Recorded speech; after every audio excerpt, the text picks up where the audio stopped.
The FBI's blatant bias in favor of Clinton.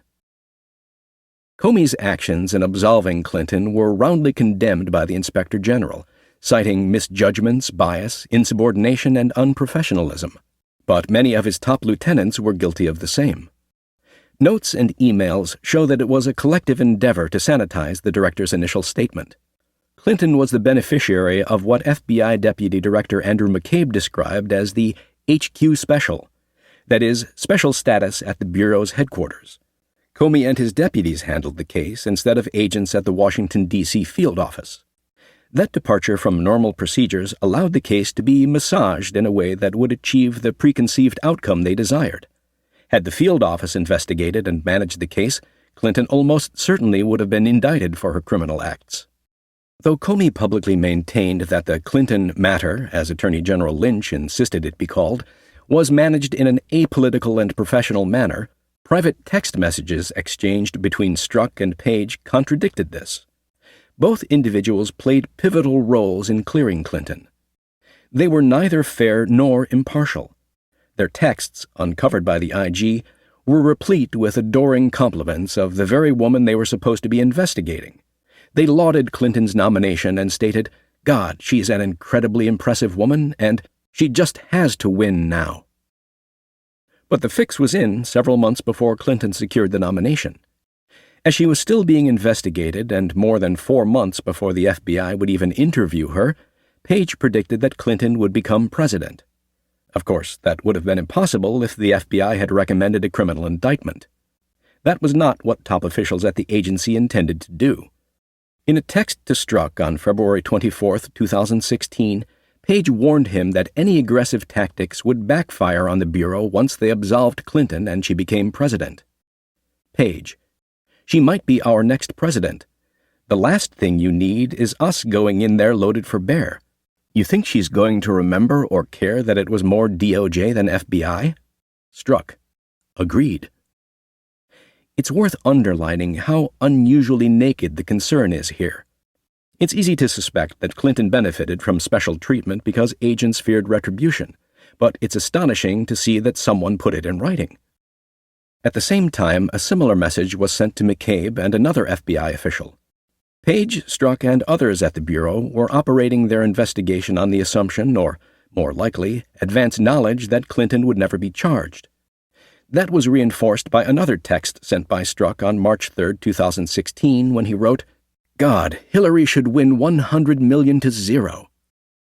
Pause for a moment to consider what that message meant. Those two key FBI officials were prophesizing a Clinton presidency that could happen only if they first ensured that she would escape criminal charges.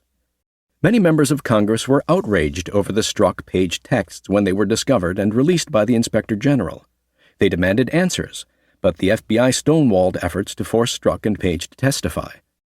Under intense pressure and repeated demands, both of them submitted to closed-door interviews in the summer of 2018. The transcripts, however, were kept private until March 2019. The record shows that Representative Trey Gowdy, Republican from South Carolina, confronted Strzok as follows. Gowdy: "You had her running and winning before you had concluded the investigation, before you even bothered to interview her. That's what we're left with." Strzok had no real answer except to assert that his personal beliefs had not impacted the investigation. That is an implausible claim given all of the other evidence showing that Comey and his Confederates dismissed incriminating facts and rewrote the meaning of criminal statutes to reach their improbable result. In the absence of an outright admission or some other confessional document, the IG was unable to declare definitively that bias had driven the FBI to clear Clinton. Horowitz did state that it had been potentially indicated. The confidential testimony of both Strzok and Page might have remained secret but for the decision by Representative Doug Collins, Republican from Georgia, to take matters into his own hands. As the ranking member of the House Judiciary Committee, he felt authorized to release them to the public in March 2019. The transcripts provided stunning new details of how Obama's Justice Department, with Lynch at the helm, had actively intervened to protect Clinton. Strzok revealed that the FBI's access to Clinton's personal servers, including emails related to the Clinton Foundation, had been restricted by the DOJ during the probe. He stated, We did not have access. My recollection is that the access to those emails were based on consent that was negotiated between the Department of Justice attorneys and counsel for Clinton. To a great extent, the FBI's investigation seems to have been controlled by Clinton's allies at the DOJ and perhaps by the White House. Deals were struck with Clinton's lawyers, her computer server was largely kept out of reach, and immunity agreements were given out to her closest associates like party favors. Attorney General Loretta Lynch and President Obama both claimed they had never interfered with the FBI's investigation. But Strzok undermined those claims when he was asked about how the language in Comey's exoneration statement had been changed from gross negligence to extremely careless. He said, "My recollection is attorneys brought it up, and these, of course, were DOJ attorneys." Page concurred that the DOJ had interfered when she was questioned by Representative John Ratcliffe, Republican from Texas. Ratcliffe: "You're making it sound like it was the Department of Justice that told you you're not going to charge gross negligence because we're the prosecutors and we're telling you we're not going to." Page: "That's correct." Ratcliffe: "Bring the case." It had long been suspected that Lynch, as head of the Department of Justice, had seen to it that Clinton was shielded from prosecution. On July 1, 2016, Page texted Strzok that she, Lynch, knows no charges will be brought. Clinton had not yet been interviewed by the FBI, but her exoneration was predetermined. Her answers were a superfluous exercise. The investigation was a sham. On the day he absolved Clinton, Comey made a point of saying, "I have not coordinated or reviewed this statement in any way with the Department of Justice or any other part of the government. They do not know what I am about to say." Yet, according to Strzok and Page, the DOJ knew exactly what he was going to say because the department had ordered Comey's FBI not to pursue a charge against Clinton under the most likely legal avenue, the grossly negligent provision of the Espionage Act. The closed-door testimony of Page leaves no doubt that the FBI had made up its mind to clear Clinton long before she and most of the key witnesses surrounding her mishandling of classified documents were even interviewed. Page admitted that every single person on the team, whether FBI or DOJ, knew far earlier than July that we were not going to be able to make out sufficient evidence to charge a crime. She indicated that that decision had been made perhaps as early as March 2016. That is a remarkable admission of how the process was corrupted. A conclusion was reached before much of the evidence was properly examined. No one could know Clinton's intent or knowledge without asking her, as well as more than a dozen other people who had been involved. Clinton's interview was a mere formality. The investigation was a farce. Though the FBI consistently denied that political bias influenced its decision, evidence shows that the Bureau was acutely aware of the political necessity of clearing Clinton before the Democratic National Convention, which was set to begin on July 25, 2016. That was something that should never have factored into the decision-making process. Despite that, it seems to have been a guiding principle that dictated the course of the probe. At the Bureau, there was a rush by Comey and others to liberate the expected nominee of the investigation's criminal cloud, as reflected in an illuminating text that betrayed the FBI's facade of political indifference. When Trump secured the Republican nomination, the following exchange took place. Strzok: "I saw Trump won, figured it would be a bit." Strzok: "Now the pressure really starts to finish MYE, mid-year exam." Page: "It sure does. We need to talk about follow-up call tomorrow." "We still never have." Mid-year exam was the innocuous-sounding name the FBI had attached to the Clinton probe. But the text makes explicit that the Bureau was anxious to conclude it in time for Clinton to accept her party's nomination. That exchange of messages occurred a full 2 months before she was even interviewed by the FBI, along with a dozen other key witnesses in the case who had yet to be questioned. Sure enough, within weeks, the necessary changes were made in Comey's statement to clear Clinton. A brief interview with Clinton, not under oath, was scheduled for July 2, 2016, and Comey's exoneration would be announced 3 days later. In the interim, the candidate's husband, former President Bill Clinton, met furtively with Lynch on June 27, 2016, inside the Attorney General's plane, which was parked on the tarmac of Sky Harbor International Airport in Phoenix, Arizona. That was a scant 5 days before the former Secretary of State was to be questioned by the FBI and thereafter cleared of any wrongdoing. There is no known written account of what exactly was said during the private discussion. Lynch refused to offer any details, and both parties dismissed it as nothing more than a primarily social interaction. Remember the standard the DOJ was attempting to establish here. Meetings that appear nefarious should be given a pass if the participants say that nothing untoward happens. Apply that standard to the Russia hoax, and there's nothing left to investigate. Consider the meeting in its broader context. The husband of the subject of a criminal investigation was meeting secretly with the one person who could ensure that charges would not be brought against his wife. Was the ex-president assured in this meeting that his spouse would face no legal obstacle in her quest to win the presidency? Was any pressure brought to bear to secure the equivalent of a get-out-of-jail-free card? It cannot be overlooked that Lynch owed her career to Bill Clinton.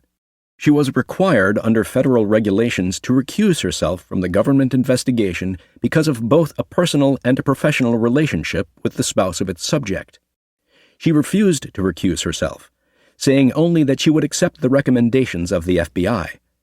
In the process, she was abdicating the Justice Department's legal responsibility while improperly delegating it to Comey's FBI. Neither was ever going to allow Clinton to be prosecuted. Lynch's motivation in protecting the target of their investigation was obvious. If Clinton were to be cleared and won the presidency, the Attorney General might well have maintained her coveted position of power as head of the Justice Department. As the investigation progressed in name only, Clinton was furiously attempting to cover up what she had done by peddling a successive series of errant deceptions. At first, she claimed, "I did not email any classified material to anyone on my email. There is no classified material."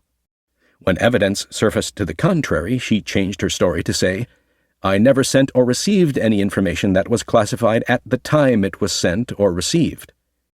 As more facts emerged directly contradicting this unlikely claim, Clinton altered her story for a third time by asserting, "I never sent or received any email that was marked classified." That, too, proved to be untrue. Many of the emails had been marked classified. Even Comey called that statement untrue. Then Clinton altered her story yet again by proclaiming that she had not realized that the parenthetical C meant classified material at the confidential level when it appeared on documents. As preposterous as that sounded, she was effectively arguing her own incompetence. Besides, the markings were irrelevant under the law since the content, not the markings, made them classified. Under the law, it was no defense for Clinton to claim that she had not known that certain matters were classified. Finally, she abandoned all of those excuses and resorted to the blanket assertion that everything I did was permitted by law and regulation. It was not. Clinton established an unauthorized private communications system, used it to house thousands of classified government records, left it vulnerable to theft by hacking, and jeopardized national security. That is precisely what the law forbids. There is evidence that she broke other laws, including obstruction of justice statutes, by destroying more than 30,000 documents subject to a duly authorized subpoena issued by Congress, as well as orders for the preservation of documents. If anyone else had done that, he or she would most assuredly have been prosecuted for crimes committed. The FBI's bias against Trump. Once Clinton was absolved, the FBI immediately turned its full attention to the political opponent who was the only remaining obstacle in her path to the White House. That was the moment the Bureau began its Trump-Russia investigation in earnest. The pretext for the probe was an unfounded accusation that Trump was colluding with Russia to win the presidential election. Thus, as one case ended, the other began. It literally happened on the same day that the FBI made its stunning announcement that the soon-to-be Democratic nominee was free and clear. As Comey stood in front of television cameras on July 5, 2016, his FBI was meeting secretly in London with Christopher Steele, the author of the fictitious anti-Trump dossier that was funded by Clinton's campaign and Democrats. That document, together with many other unfounded accusations, would be exploited in a malicious attempt to frame Trump for unidentified crimes he did not commit. The genesis of the new investigation will be explained in greater detail in the next chapter. But within 2 weeks, Strzok was on a plane to London to mine intelligence information and sources there, including confidential informants. Armed with a new case that might damage or destroy the man he so openly loathed in his text messages, he seemed giddy with excitement at the prospect. In a message to Page on July 31, 2016, the day papers were signed at the FBI to officially launch the case against Trump, he compared the dismissed Clinton case to the burgeoning Trump case. "Damn, this feels momentous, because this matters. The other one did too, but that was to ensure that we didn't F something up. This matters because this matters." That one text, more than any other, exemplifies the way the FBI's personal and political opinions of Trump enervated the Bureau's desire to pursue him, even in the absence of any plausible evidence that he had done something wrong. In her private testimony, Page admitted that at that point the FBI had had almost nothing to go on. Her lover Strzok didn't care. He was determined to use the full force and power of the FBI to investigate Trump. No resource would be spared. More than 9 months later, after the special counsel was appointed, Page confessed that evidence of collusion with Russia was still unproven. "We still couldn't answer the question," she said. Comey also confirmed that startling admission when he told Congress in private sessions that there had been almost no evidence of collusion when his investigation began, and little had changed by the time he was fired and Mueller was appointed. But to Strzok and others at the FBI, only the Trump case really mattered. The Clinton case, by comparison, didn't. This is hard to comprehend inasmuch as Clinton had actually jeopardized the nation's security secrets by her flagrant mishandling of thousands of classified documents. Materials that might have included military and economic secrets, terrorism, crime, energy security, and cybersecurity. Foreign powers likely gained that valuable information. There was overwhelming proof that Clinton had done so in violation of several felony laws. Nonetheless, Strzok seemed convinced that that somehow paled in comparison with his obsessive belief in a non-existent plot that Trump had colluded with the Kremlin. To some extent, it is understandable how Strzok and others never considered the Clinton matter a real and legitimate investigation. How could they? The decision was made well in advance that she would never face prosecution. But the Trump investigation was something that matters. Fueled by partisan hostility, stopping Trump became their top priority. Covering their tracks after the wrongful exoneration of Clinton was all that mattered. The Inspector General would later conclude that he did not have confidence that Strzok's decision to prioritize the Russia investigation was free from bias. When he testified before Congress, Horowitz averred that Strzok's texts had clearly showed a biased state of mind and that was antithetical to the core values of the department and extremely serious. He added, "I can't imagine FBI agents even suggesting that they would use their powers to investigate any candidate for office." But that was precisely what happened. Strzok wasn't just suggesting he could use his powers against Trump, he was vowing to do so. Having solved the Clinton conundrum by cleansing Comey's statement, he was rewarded with a promotion as he took command of the Trump case. A week after it was formally launched, the two paramours exchanged a message that crystallized their intent to bring down Trump, whom they referred to as a menace. Page. "And maybe you're meant to stay where you are because you're meant to protect the country from that menace." Strzok. "Thanks. And of course I'll try and approach it that way. I just know it will be tough at times. I can protect our country at many levels. Not sure if that helps." The newly empowered Strzok envisioned himself as the FBI's super agent who would protect the country from a dangerous and harmful Trump presidency at all costs. In their private interviews with Congress, Strzok brazenly denied that their reference to menace had meant Trump. Page, the one who had employed the word in her text, was more forthright. She admitted they had been conversing about Trump. He was the perceived menace.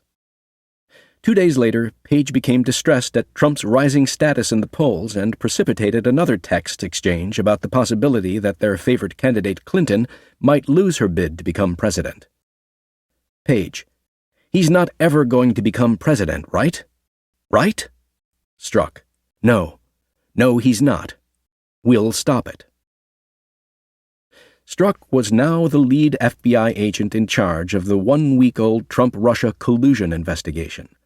When asked about what he had meant, He told Congress that he did not recall composing the infamous text vowing to stop Trump from being elected president. But then he tendered this explanation.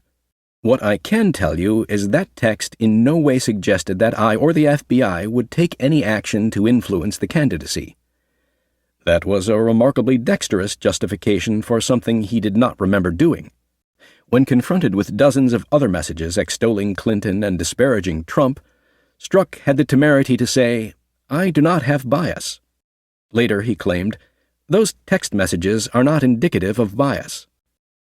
No one could read through the multitude of incendiary Strzok-Page messages without recognizing their strident political agenda and personal bias against the very man they were investigating. In those texts, we see the mindset that led to the greatest mass delusion in American political history.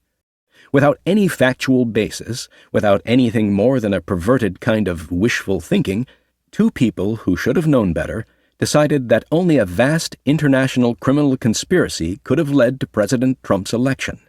Consider the cryptic text of this August 15th message to Page just 2 weeks after Strzok signed papers formally launching the probe. Strzok: "I want to believe the path you threw out for consideration in Andy's office, that there's no way he gets elected. But I'm afraid we can't take that risk. It's like an insurance policy in the unlikely event you die before you're 40. Andy was Andrew McCabe, the deputy director of the FBI. He, too, suffered an acute bout of memory loss and claimed he had no recollection of the meeting in his office. Page, on the other hand, was more scrupulous and candid. The insurance policy, she confirmed, was the FBI's then-secret Russian collusion investigation of Trump. Under their plan, it would be quietly investigated by the Bureau but held in abeyance unless and until the unlikely event occurred, the election of Trump. That was especially devious, since she admitted that there was a paucity of evidence, meaning the Bureau had almost nothing at all. In truth, there wasn't even sufficient evidence to open an investigation under FBI guidelines, as will be explained later. One was launched anyway. At the time, the phony Steele dossier was about all the agents had to go on. It was utterly unverified and suspect on its face.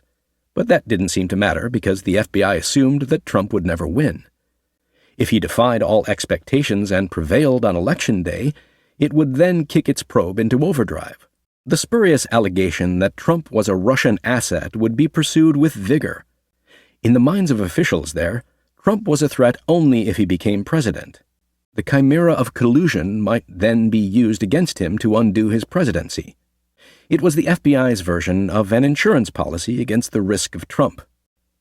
Numerous texts between Strzok and Page show a stunning hostility toward the man they were investigating. They called him awful, loathsome, a disaster, a fucking idiot, an enormous douche, and other disparaging names that were laced with incandescent profanity. Republican supporters were smugly branded as retarded, the crazies, and ignorant hillbillies who smell. Once Trump assumed office, Strzok wrote that his investigation of the president could be used to impeach him. Strzok and Page used FBI-issued phones to exchange more than 50,000 texts to each other, many of them while they were at work. Those toxic rants underscored an abiding enmity toward Trump that poisoned any chance that the FBI's investigation would be neutral, objective, and fair.